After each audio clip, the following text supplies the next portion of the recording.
नारायणं नमस्कृत्य नरं चैव नरोत्तमं देवीं सरस्वतीं व्यासं ततो जयं मुदीरयेत्। आप सभी को राधे कृष्णा, जय सिया राम। आने वाली 21 जुलाई को गुरु पूर्णिमा का जो दिव्य उत्सव, दिव्य पर्व आ रहा है, उस पर्व की आप सभी को बहुत बहुत बधाई और शुभकामनाएं।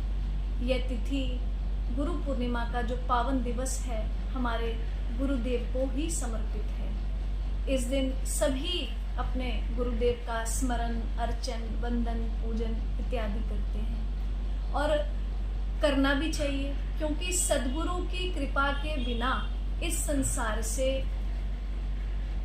व्यक्ति की मुक्ति संभव नहीं है।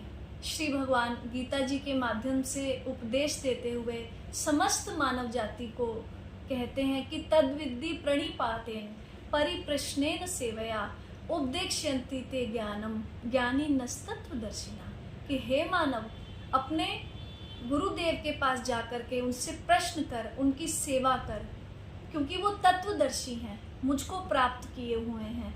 और जिसने मेरा साक्षात्कार किया हुआ है, जिन्होंने मुझे प्राप्त किया हुआ है, तुम्हें भी तो वही प्राप्त करा सकते हैं। तो हमारे गुरुदेव साक्षात प्रभु की ही मूर्त हैं और ऐसा पावन दिवस जब हम साक्षात मूर्तिमान परमेश्वर को गुरु रूप में पूज रहे होते हैं, तो ये बड़े सौभाग्य से हमें प्राप्त होता है। जब जन्म जन्मांतरों की तपस्या करने के बाद जो फल मिलता है, गुरु पूजन से वो फल हमें प्राप्त हो जाता है, क्योंकि गुरु के भीतर सभी देवताओं का वास है। गुरुर् ब्रह्मा गुरुर् विष्णु गुरुर्देवो महेश्वरा गुरुर् साक्षात परब्रह्म तस्मै श्री गुरुवे नमः। गुरु ही ब्रह्मा है, गुरु ही विष्णु है, गुरु ही शिव है। क्योंकि ब्रह्मा का कार्य उत्पत्ति का होता है, तो गुरुदेव आपके हृदय में जो है बीज को रखते हैं और उस नाम रूपी बीज का पालन करते हैं अपनी भक्ति, अपनी कृपा से आपके भीतर भक्ति बढ़ा करके। तो उस समय वो विष्णु रूप होते हैं और आपके पापों का शमन करते हैं, आपके त्रितापों का दमन शमन करते हैं, तब वो शिव रूप होते हैं। तो गुरुदेव की यदि कोई व्यक्ति पूरी निष्ठा से, पूरी श्रद्धा से उनकी वाणी को अपने हृदय में धारण करता है और उसके अनुरूप अपना जीवन जीता है, तो ये समझ लीजिए उसने त्रिदेवों का पूजन कर लिया, त्रिदेवों से आशीर्वाद प्राप्त कर लिया। तो सद्गुरु पूजन की ये जो तिथि है, व्यास पूर्णिमा, आषाढ़ी पूर्णिमा अथवा गुरु पूर्णिमा, उस दिन जाकर के हमें अपने गुरुदेव का दर्शन अवश्य में करना चाहिए और उनसे आशीर्वाद लेना चाहिए, क्योंकि उस दिन एक विशेष दिव्यता हमें प्राप्त होती है। वैसे तो सद्गुरुओं में नित्य प्रति वो साक्षात परमात्मा का रूप होते हैं, तो उनके दर्शन से साधु नाम दर्शनम लोके सर्व थाघरम परम, सर्व पापों को नष्ट करने वाले वो सदा ही हैं। परंतु जो ऐसी विशेष स्थितियां होती हैं, तब अपनी यथाशक्ति जो भी भेंट आप देना चाहें अपने गुरुदेव को दें, क्योंकि उस दिन की दी हुई भेंट आपके गुरुदेव तक सीमित ना रह करके और परमात्मा तक पहुंचती है। तो यदि नारायण को कोई भोग लगाना चाहते हैं, नारायण को कोई भेंट देना चाहते हैं, तो अपने गुरुदेव को आप दे सकते हैं, क्योंकि उनका साक्षात जो उनका एक संबंध है वो परमात्मा से होता है। भक्ति भक्त भगवंत गुरु चतुर नाम बपुए तिनके पगवंदन किए नासे विघ्न अनेक। इनमें कोई अंतर नहीं है, परमात्मा का ही रूप हो जाते हैं। और एक बहुत सुंदर सिद्धांत भी है, जिन जिन ने भी परमात्मा की प्राप्ति की है वो गुरु से होकर के ही की है। यदि ऐसा ना रहा होता तो भगवती पार्वती नारद जी को गुरु रूप में ना ग्रहण करती।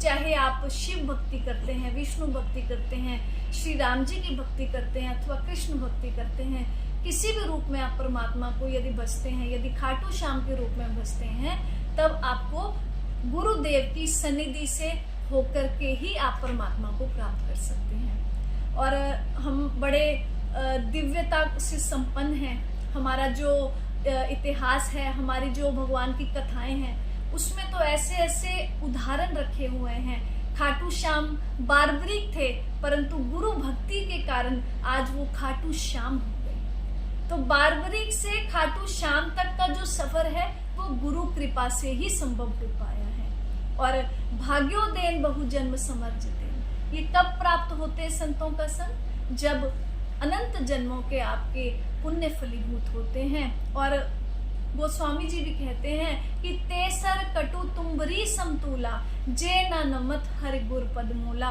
वो सर, वो मस्तक नहीं, वो कड़वी तुम्बी के समान है जो गुरु चरणों में, हरि चरणों में नहीं झुकता। वे सर नहीं, वे मस्तक नहीं। और नैनन संत दरस नहीं देखा, लोचन मोर पंख कर लेखा। वो नेत्र नहीं जो अपने सदगुरु के दर्शन नहीं करते। वो सर नहीं जो गुरु चरणों में नहीं झुकता।